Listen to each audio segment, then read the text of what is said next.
Mister মিস্ত্রি বাংলা নাটকে নতুন রং যোগ করতে আসছে পরিচালক জুবায়ের ইবনে বক্কর এর নতুন টেলিফিল্ম মিস্টার মিস্ত্রি।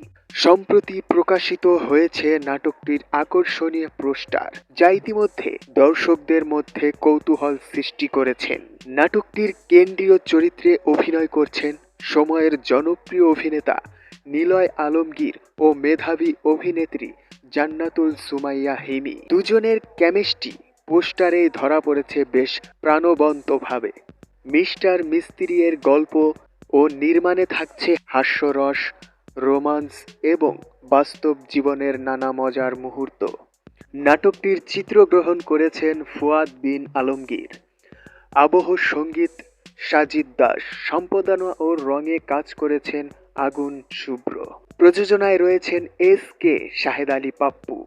সব মিলিয়ে ভিন্নধর্মী গল্প ও পরিচিত মুখের অভিনয়ে মিস্টার মিস্ত্রি হতে যাচ্ছে দর্শকদের জন্য একটি উপভোগ্য রোমান্টিক কমেডি নাটক। খুব শীঘ্রই নাটকটি মুক্তি পাবে জনপ্রিয় ডিজিটাল প্ল্যাটফর্ম সিএমভি এর ইউটিউব চ্যানেলে। তো বন্ধুরা, সবাই কেমন রূপে দেখছেন? আপনাদের মূল্যবান মতামতটি কমেন্ট বক্সে জানিয়ে দেবেন।